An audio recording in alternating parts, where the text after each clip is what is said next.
Welcome, everyone, to the Next Gen Call Center series, where we interview experts and get their perspectives, best practices, and insights when it comes to implementing AI in your call center. And today, we are very privileged to have Nerys Corfield, the Director of Injection Consulting Limited.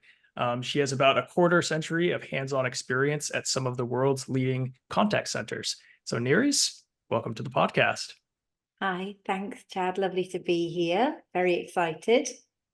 Absolutely. So, speaking of kind of your experience, we would love to kind of start with that. Just kind of explain perhaps to the audience, like what's your expertise in the call center? What are you doing in there today? Yeah, so yes, I started in management of outsourced customers back in 1998. And it's a really great training ground in outsourcing because you manage the operations and the delivery of the success metrics, and all within a mindful commercial focus. So I did that for 17, 18 years and managed some incredibly great brands as they were sort of trialing new technologies. And then in 2015, set up on my own. So I spend a lot of time in contact centers doing discovery sessions. I also do audits and I do quite a lot of judging as well. So yeah, put me in a contact center and I'm in my happy place. Amazing. Just out of curiosity, over the course of, your career so far, was there any specific thing that stuck out to you or a trend that you continue to see today just over the course of your experience or? Oh, that's a really good question. I think the trend, yeah, that's probably a really good question. There is still some things that are hangovers from the late 90s, I suppose. Lack of investment in training and supporting the advisor's journey to ensure that they feel confident. That still sticks around today, unfortunately. Fortunately, however, to counter that, we have some great examples of people who truly understand the value of delivering a good employee experience nets out a fantastic customer experience. So yeah, and then trends of trialing ad hoc technologies have been very commonplace. I started with like outbound IVRs. In fact, we're just about to do a general election here in the UK. And it really reminds me, back in the late 90s, again, we were outbound broadcasting, auto messaging to get people to go to the polling stations.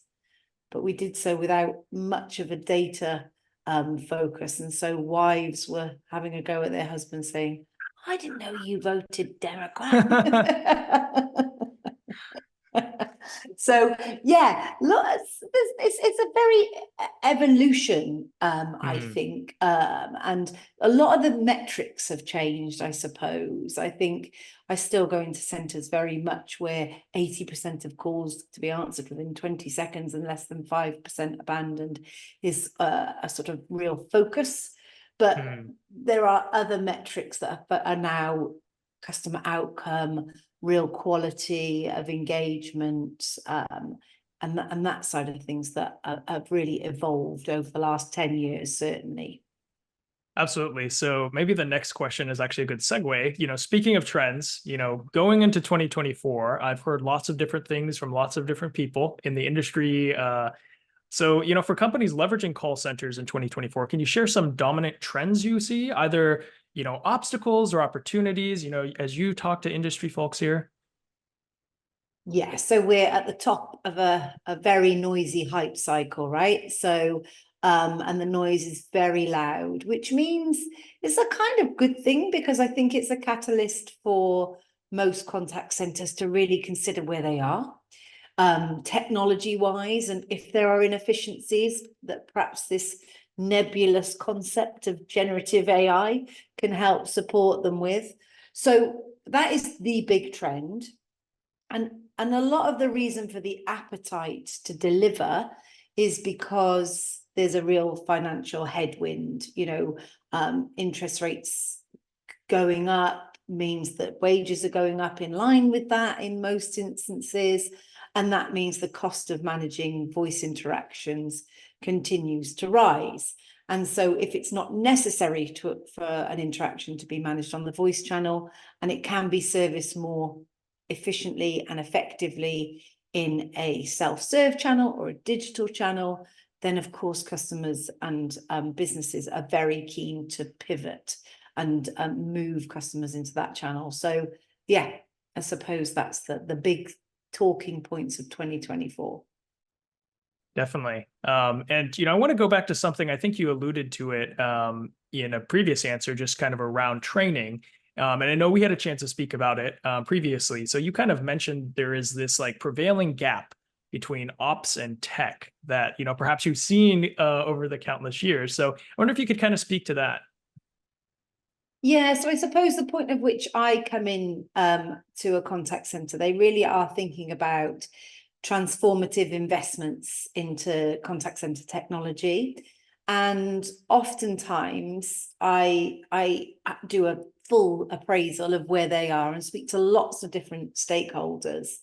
And it's really interesting then when you move into the transformation, sort of the design, that there's a reticence from the IT team who might hold that budget for that technology that's being invested in to engage the stakeholders, as in the key stakeholders, as in the end users of the technology.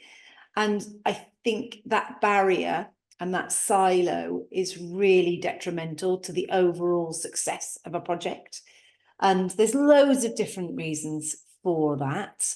And I understand IT wanting to have their arms around the applications and be very front and center, but they generally, those that involve the end users, even, through demonstrations and really involve them.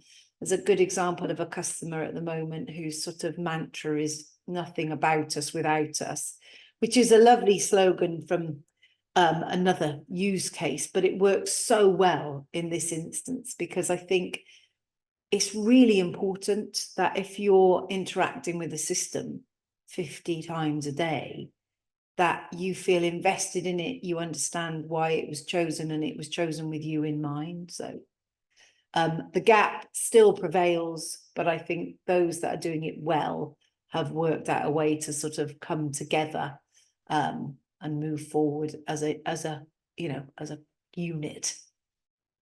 Absolutely. It seems like it's more pertinent more than ever, especially today where we see this advent of lots of AI. So specifically, how do you facilitate the change management effectively, right? It seems to be more, evident than perhaps in previous cycles because we're seeing, AI solutions augment call center reps, right? And so you want to make sure that they are, they feel motivated, they feel like they are being empowered, versus, look, this technology is just going to leave the station without me, right? And I know you touched on a point, about kind of the experience, right? And I think these two things go hand in hand, right? The gap between, tech and ops, and then specifically, what is that employee experience, right? And I know this is an area that you spend a lot of time working with your customers on. So can you kind of speak to, why is employee experience so important? And I know you had mentioned to me previously, it's sometimes not an area that is focused on or given the proper investment. Yeah, I think people spend a lot of time thinking about their customer journeys and a lot less time thinking about the elegance of their advisor journeys. And certainly if they're experiencing high attrition, I guess that's another headwind that's happening, and a common theme is people are finding it very hard to recruit. And of course, everybody talks about voice being the home of the complex, which it is becoming more and more of that situation, but it's also where the vulnerable go and where people in crisis go. So it isn't just complexity, it's comfort and crisis. And that puts a lot of pressure on the advisors. They need to know more, they need to be able to listen more, to do their job effectively. And I think a lot of advisors leave because they feel the pressure too much of having to manage these interactions, which are complex or highly emotive. And if you're not supporting them effectively through good desktop experiences, through intuitive applications, and augmenting their experience now and supporting them so they do know the answers to difficult questions, because you're serving a knowledge asset up to them, and helping them, navigate that. That's all for the good. And also, I really think that, as a consultant, I spend a lot of time doing side-by-sides with the advisors, and often the best ideas come from them, and the most sort of the best insights come from them. So they really are they are your front line. So you'll get much more context and ideas coming from that resource as well, if you invest in them and motivate them that they matter. Definitely. It makes a ton of sense. I think it's something that, if you are an operator of a call center, it sounds like an amazing opportunity, to really hear from those on the front line to kind of inspire, how to make improvements. It seems very logical, right? But I think over the Yes. course of, running businesses, sometimes it is overlooked. But it seems like a huge opportunity, especially with the advent of AI. So actually kind of pivoting to those questions, as we begin to see a lot of these different types of AI solutions in the call center, everything from agent assist to simple things like call summarization, and kind of more advanced and innovative solutions like, accent softening. What's your perspective on AI? Because on one side of the fence, there's folks saying, like AI is going to replace call center agents. And then on the other side, people are saying, no, it's just like kind of an augmentation vehicle, right? To kind of empower call center agents. Like, where do you fall on that spectrum? What's your opinion? I pivot wildly across that spectrum, I think is the reality. And I think that this is a fundamental change. It's a technology that is akin to the internet coming in. I don't discount its ability to really change the shape of interaction management, and the requirement for advisors will reduce. It will reduce. So, and whether that's by 30% or 50% in the next 5 years is to be seen. Some centres will potentially completely eradicate. We've seen that already. So they will completely eradicate voice, and then you're just having advisors managing the digital channel. But I do believe that customers and brands will think about regulation, they'll think about their corporate and social responsibility, and they'll think about their customers and their customers' need for having human connection. And that will mean advisors will very much stay in that comfort and crisis. Absolutely. So it kind of sounds like a, maybe perhaps typical consultant answer, right? It depends, but to your point, it is very contextual, right? I imagine perhaps like, higher lift products that require, more consultation and support, they will retain, perhaps augmented agents, right? That have the agent assist and, call summarization and, AI analytics to really help fuel that whatever success metric they have, right? Perhaps Yeah. in other veins with simpler products, to your point, perhaps, that channel no longer is, either as relevant or maybe just not as cost effective if they could use some other self-service or maybe chatbot or something like that, is your kind of suspicion as things Yes. kind of evolve. Okay. Exactly that. And I suppose the great thing about AI is that it's surfacing insights more effectively than has ever been able to happen before. And as a consequence of that, the intent of the customer interactions, and therefore those that sit within failure demand versus value exchanges, or critical exchanges that drive lifetime value and good NPS, Trustpilot scores, etc.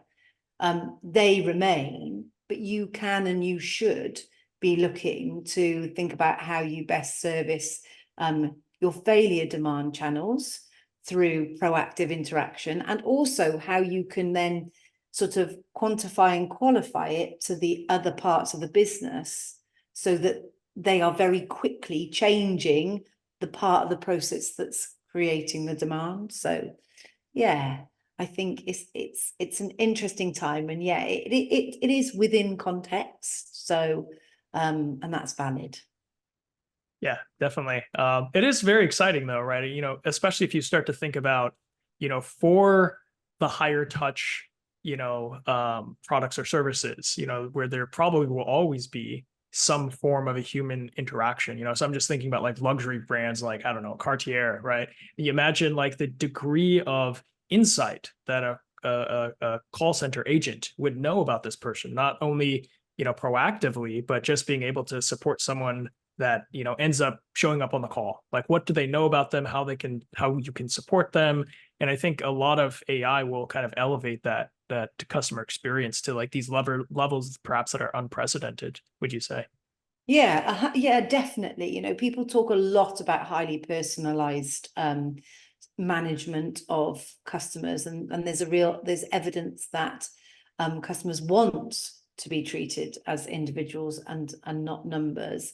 And so yeah, I mean, I was working with Harrods last year as a sort of high-end brand, looking at their customer experience, and you're right, you can, through insight, really change the way in which you converse with that customer, certainly recognizing their investment in your brand, and rewarding them potentially as a consequence of that, and managing the interaction in a very different way. So it is super exciting, because, if you think about the parameters that generative AI is doing in term to present its next word or token, trillions and trillions, it's kind of the same concept, isn't it? We'll be able to take a whole view of a customer from what's happening in the retail world, what they've seen in store, what they've done online, what they're doing in their interaction history, their propensity, and like you say, presenting that to an advisor. And the most exciting thing, I think, is that advisors will just be hands off. They will just be conversing and really thinking about what the customer's saying and asking, and be able to not juggle 6 different applications in front of them, and just have being served relevant next best action. Think about this, just some nice visuals, and not have to type and think about what they're typing and everything like that, because it'll be auto summarizing the entire call into the data lake, or if anyone's still using databases in a couple of years, databases. Sounds So like that's exciting. yeah, no, it sounds like an amazing experience. And I feel like you're right. We're right on that precipice of something really exciting. So, kind of speaking more towards the strategic side when it comes to AI, and I'm sure you're having many of these conversations with many of your clients or prospective clients. How should these call centers be positioning strategically around these AI tailwinds right now? Especially many of them are at different kind of maturity levels of AI, right? Maybe some of them are using call summarization. Some of them have, some sort of advanced agent assist platform already. What is your typical advice, to these call centers? Yeah, I think when it comes to the application of the different ways in which AI can help you, it's really, I see there's been a lot of people who have failed fast, and that has created lots of bad press. Now, that's a really bad idea, obviously. So it really is an opportunity to know that this technology is out there. And yes, it can be deployed very quickly, because by virtue of, that's kind of what it does, but that doesn't mean you should. And the thing that everybody knows about generative AI is that it needs guardrails. It needs very effective layers of prompt management before you ever put it out in front of a customer. So I think, to answer your question, it's really about truly understanding where your biggest pain points are that are having a detrimental effect on your employee experience, having a detrimental effect on your customer experience, and are causing, commercial pain in one way or another, like really direct commercial pain because calls are taking too long, or indirect commercial pain because you're losing advisors, because you're losing customers. So all of that needs to be unearthed. And then you can say, right, well, now we know these tools are out there, and therefore we can deploy it very clear on what we want it to achieve. And we can then measure its success to determine that it has or it hasn't. And if it hasn't, pivot, understand why. So I think it really is time to articulate pain. Definitely. I couldn't agree more, right? It's kind of like resisting the notion to just go out there and leverage AI for AI's sake. And I feel like there is like a lot of hype to your point. And it's like we need to, it's funny because we always see this with every hype cycle, right? It's just like we get peak hype and everyone is focused on how cool the technology is. They somehow, forget that, look, we have to drive real business outcomes here. As much as this technology is cool, right? We need to understand what are the business outcomes that we're driving. Specifically to your point, like where's what perhaps are the use cases that maybe need the highest degree of urgency, right? Something that is not going well, and focus on there, and then kind of figure out, does this AI solution, provided all of the constraints of AI and provided all of, whatever risk profile you may have, right? And also costs are really important with these models because they can get quite expensive. And then kind of aligning those pieces together seems to be kind of the case, right? Yeah, exactly that. And I think, the cost is still, so is definitely ROI. And then there's a cost of deploying it badly without due consideration and consultation to the end user community. So I think that's really important. There's a cost of not, when you go into supermarkets and suddenly they're all self-serve tills, that feels a bit, it's like, well, I'd like a few like humans. So there's a real thing thinking about, orchestrating that customer experience and ensuring that you're managing that effectively. And again, that they can pivot into a live advisor as and when. Yeah. And then there's an environmental cost, which nobody's even talking about yet, but that is a very dirty secret of generative AI, that when you look at most corporate organizations, they have a net zero ambition, and yet they're using technology, which is very bad for the environment. So interesting times. Absolutely. Lots of things to consider, especially as a call center, thinking about leveraging these things, or, a BPO, right? That is doing these things at scale, 30,000 agents, and, having to consider, what direction do we go, right? Do we overhaul our entire, business model, because selling AI is potentially different than, the traditional revenue model of, headcount for folks. So lots of tricky things to consider on the horizon here. But, I think the optimist in me just sees, lots of potential at the same time. Yeah, and I think, like you say, obviously I'm very conscious of outsourcers, and I've worked in 6 different outsourcers over my time. And you're right, their business model has predominantly always been about bums on seats, cost per hour or per transaction, but they are pivoting, and they, not all businesses want to have to focus on that part as well, and the technology to deliver that excellent customer service experience. Some businesses just want to get on with the job of making shoes or creating, good insurance policy, or whatever that looks like, and they're quite happy to outsource it. So there is a pivot, but the outsourcers are arming themselves up with a nice tech suite to be able to service the end customers in whichever guise they present themselves. So definitely.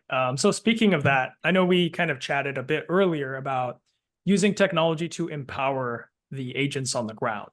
And one of those technologies seems to be, starting to gain a lot of traction, is this concept of accent softening, right? So everything from being live on the call with an end customer to potentially making it more accessible for some of these agents that may not have been able to hit, a language competency before. Now they're in a position where they can be hired. So, how are enterprises kind of perceiving these type of technologies? I think it's an interesting one, because I think that technology has been around for some time in different forms, but it feels now, because of generative AI, it feels like it's now in its sort of nascent stage. And I think people are looking to consider what that means for their customer interactions, because certainly in the UK, offshoring out to, you know, far-flung places is definitely still in place. But there always is, and there always has been, this real challenge. And do you know what? It's not even about outsourcing to areas in the Philippines or wherever. The challenge when you're on an interaction is with a customer on a voice call, to me, is all about making it as easy and clean as possible. So when people are procuring telephony systems, they used to always want to know about the QoS, the quality of service, so that there's no jitter going on in the line, because they recognize that that creates a tension between the caller and the recipient.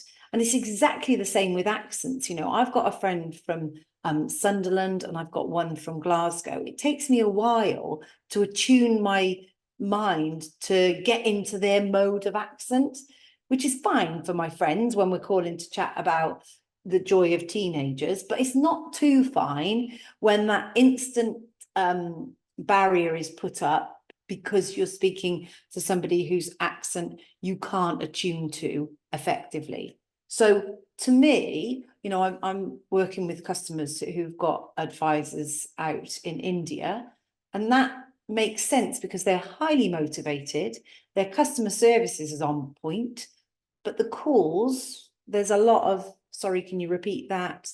I don't understand what you're saying. So yeah, to me, that seems like a technology that will only drive value from any customers who are using advisors with thick accents.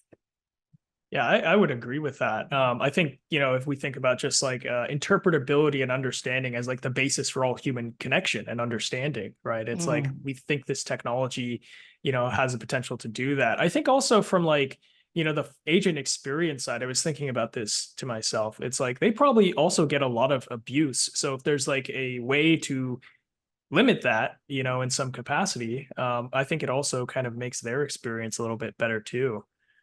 Yeah, so sentiment analytics now will help surface that. And also keyword spotting. So like I say, you know, the number of times that you're asked to repeat it. And you know, a lot of quality scorecards have rapport and listening skills. And rapport is built on this mutual understanding of where one another are coming from. It isn't, it's there's a reciprocity in that. It isn't just the advisor giving rapport to the customer. So yeah, I think, yeah, I hear advisors are treated terribly when there's a customer ringing in crisis, because they're faceless to them. And I think that's exacerbated further if the customer is gone through a painful IVR experience, taken ages for to have their call answered, and then they're hit with an accent that doesn't align to one that they immediately understand. So and you know, and so you're just layering on frustration. So yeah, these poor advisors who just want to do a good job at the end of the day and service the customer are being met with irrational yeah, layers of frustration. Yeah, absolutely. I think whatever technology we can use to alleviate that, I think just makes a better experience for all parties, right? Which is Yeah, 100%. Yeah. Yeah. In fact, yeah, without a doubt, you know, because I think it's really interesting when you do different studies, especially with offshore, around one of the big problems around attrition in the UK is because of the perception of the job and the pay of the job, and then the alternatives available. Whereas in some countries, it is seen as a really high value job with comparatively high pay. So therefore you've got a motivated workforce. Where you find they become demotivated is where, yeah, they aren't able to service the customers as effectively and efficiently as they want to, and not because they don't know the answers, but because the conversations just can't flow effectively because, yeah, they're not able to service them effectively. So yeah. Yeah, no, that makes a lot of sense. So switching gears slightly, and I'm sure this is a conversation that you have with many of your clients, depending how large or small some of these different customers are of yours. Build versus buy. What is your general sense around that? I know some of the larger BPO call centers are certainly building some proprietary things in-house, albeit probably on top of existing, platforms such as, Amazon or Microsoft or Google or things of that nature. And then you have your, smaller folks or mid-size that perhaps are buying more. But what's your general approach or strategy of kind of navigating that? It's a really interesting one. I might give a consultant's answer on this one too, Chad. But no, I think the reality is that certainly with generative AI, we're seeing hackathons with advisors, but then how do you then make sure that that's deployed when it's going into production with all due consideration and that clarity of how that was spun up? So it's great thinking for them to be able to think about process, but not to deploy the code into production, I would say. And I see so often customers who've built their own CRM as a classic example, and they are in a lot of pain because they're deep into tech debt now as a consequence of having that. So I suppose if you take the contact center solutions like AWS, Amazon Connect, which look for the businesses themselves to do the knit and to do a lot of the coding, they have got business structures in place that mean that they have got a DevOps environment, and so far they've got the smarts to be able to do that stuff and to be able to have the discipline to manage it effectively. Not that it's a single point of failure, because Fred made that CRM and he's gone really because he retired 3 years ago, and we don't know really how that happens. And that is not just happening in small tin pot companies, that is happening in very large businesses.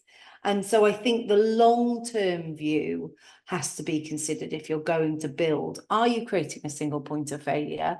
Are you having, have you got the infrastructure to facilitate a build? And especially with people talk about building LLMs. Well, I suppose Bloomberg created their own LLM. It cost them, it was 9 people. It cost them just over £1 million, and it services just them and what they want to look at. So it's great having proprietary LLMs, but the reality is there's new LLMs being created and put onto the market all the time by the big boys, and it's costing them hundreds of millions of pounds with trillions. What is the latest one? 9 trillion parameters that's just come out from NVIDIA. So yeah, I think there's a lot of vendors out there spending all their time, all their energy, all their attention thinking about that solution and how it's going to best service the market.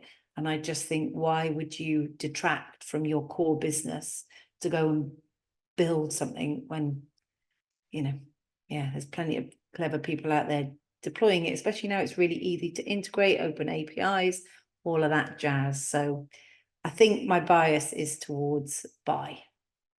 Yeah, that's a great answer. And yeah, I agree with you. It is very pricey, especially to train those proprietary models. So, if you are an organization, it's definitely have a think about that before you kind of dive into those waters there.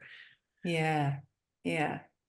We'll see, though. I'm sure there'll be lots of people desperate because, it does make coding easier, doesn't it? It does. You don't have to necessarily have language. You don't have to know, JSON and languages. You just have to be able to think about processes. So it is, yeah, it's going to be an interesting blend, I think, going forward. Definitely. So speaking of that, about kind of the, maturity model or roadmap, right, for a lot of these companies, like what is your, I guess, suggested roadmap or maturity model for AI at a high level? It could be as simple as like maybe starting with call summarization and ending up, somewhere completely more complex. But I'm curious, like, what your thoughts are. Yeah, well, I'm going to go back to that whole, I suppose it feels a bit like, what's his name, Frank, who does the team maturity model of sort of forming, storming, performing, and then reperforming. So I think the first part is getting the right people together in a room to think, right, we know this concept exists now of generative AI. We kind of know all of the use cases it can deliver, knowledge management, service direct to the advisors, real-time interaction guidance, allowing the advisors to understand when they should slow down. Personally, I hate that, by the way, but all of that jazz, competency, like serving them up big verbatim statements, auto summarization, auto QA in the back end as well.